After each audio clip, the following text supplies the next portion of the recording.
This is a review of my Jaguar XF's Dashcam that I fitted last year, and I'd like to recommend that you guys go with the 1080p rear camera. If you do go for the option of a rear camera, if the seller doesn't list it, ask him for the option of a 1080p rear camera and they will do it for you. I'm just going to quickly show you guys the interface of the actual app, and this is the app over here. So we have, I've just got to get around to the back. You can have the picture-in-picture on the app.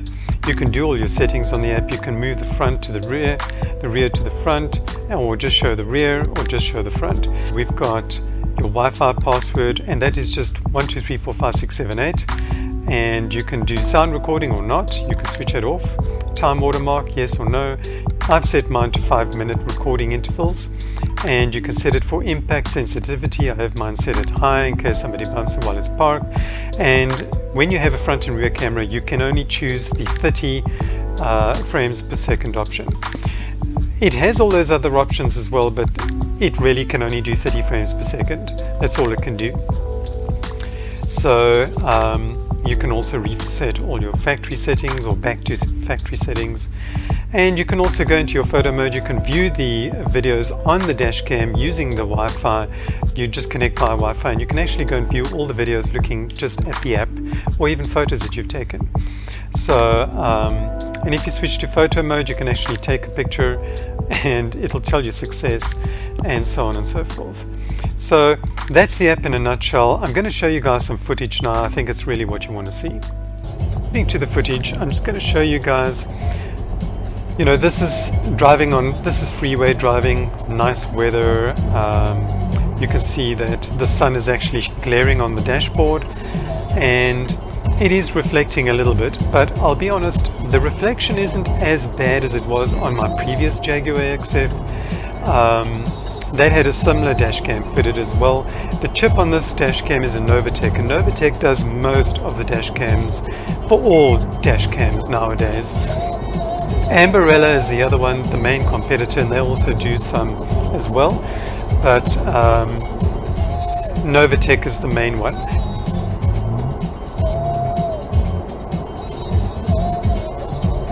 Now, as I mentioned, I chose the rear camera as well, and I'm gonna zoom up now and show you guys what the rear camera actually looks like as well. The problem with the rear camera is where I've put it, and I had no choice, but I had to stick it where it would be, you know, obscure. You can see the lines in the back there of the heater element on the rear window, on the rear glass, but it's not obscuring the picture, it's not blurring the picture, but where those heater lines are, that will be slightly blurred, and it's especially noticeable at night. But the rear camera, being a 1080p camera, is very, very clear.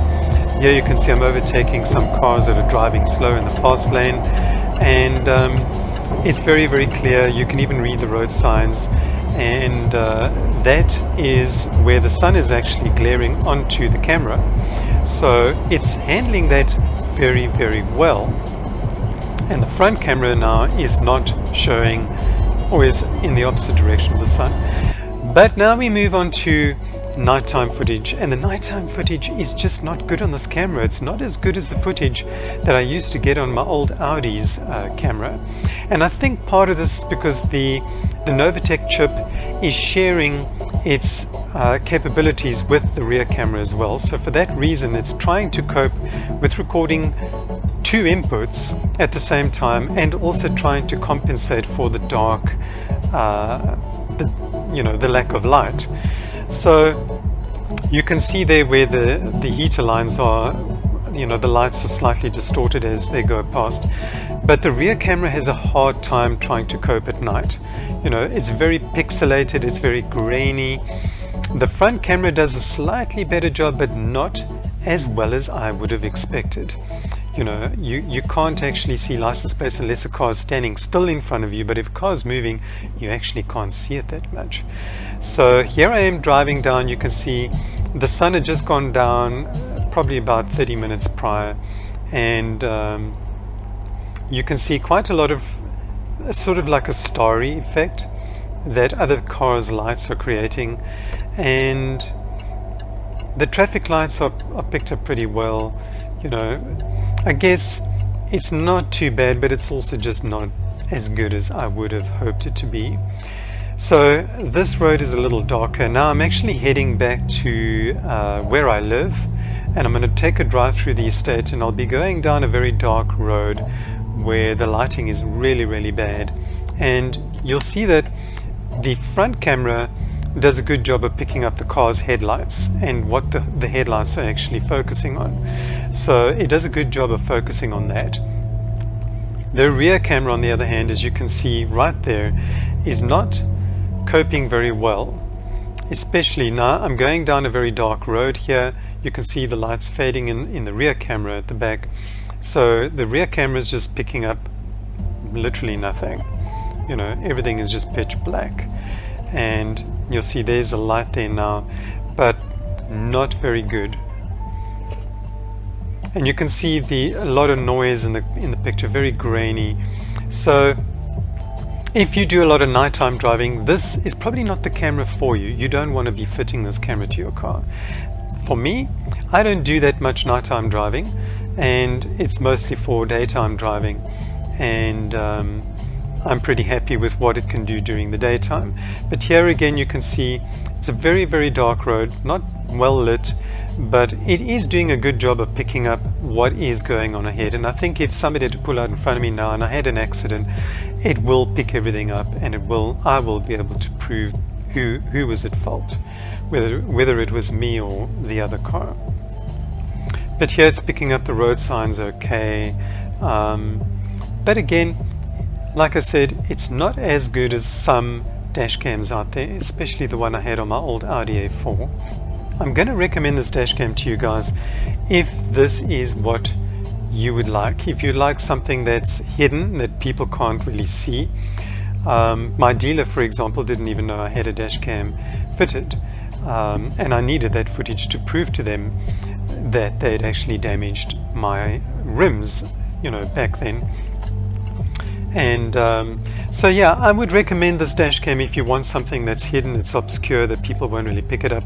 But otherwise, if you want something that records very well at night, you'd have to probably choose a dash cam that doesn't have a rear camera, or it has a 720p rear camera.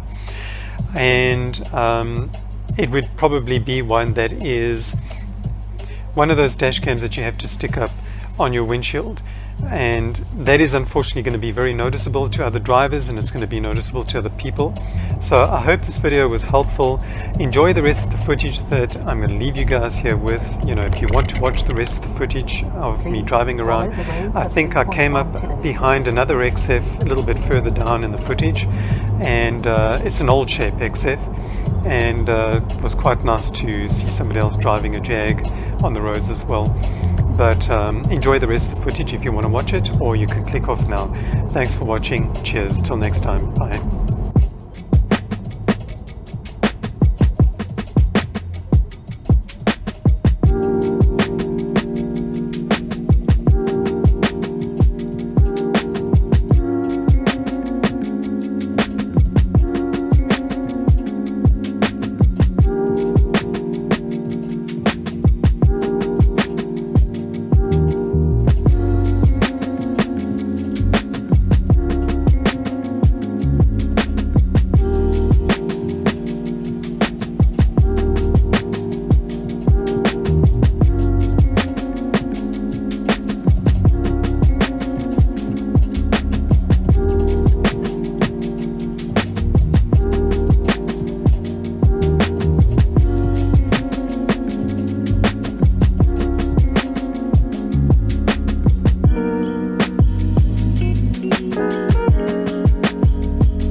Please turn right 1 kilometer.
Please turn right in 300 meters towards N1.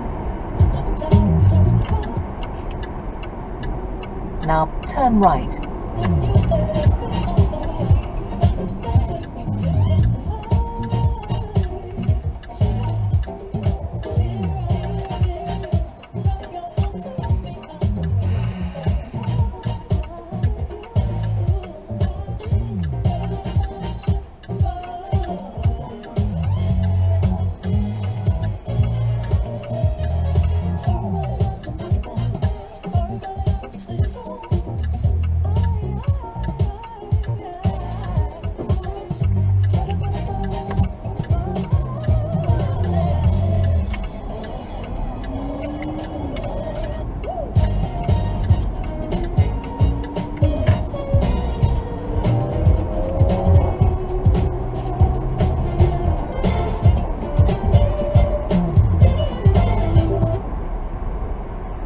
Please turn half left into the next street in 300 meters towards N1. Now turn half left.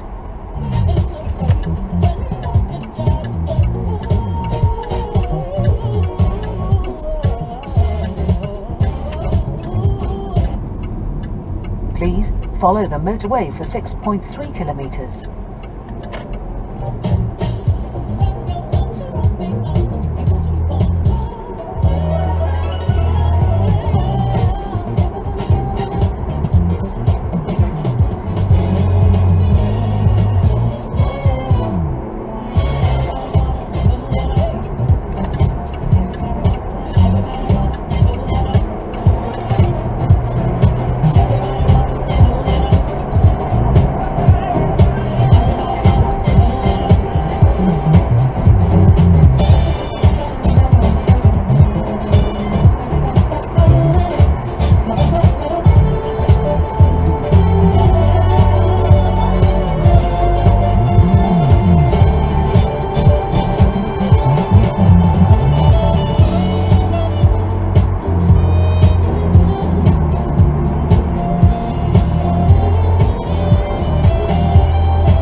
right onto M1 in 1 kilometre.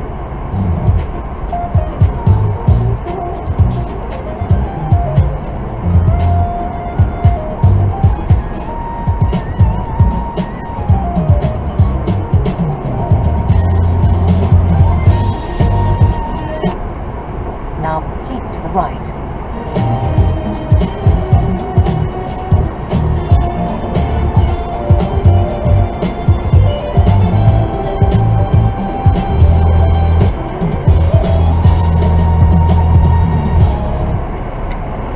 Please follow the motorway for 17 kilometres.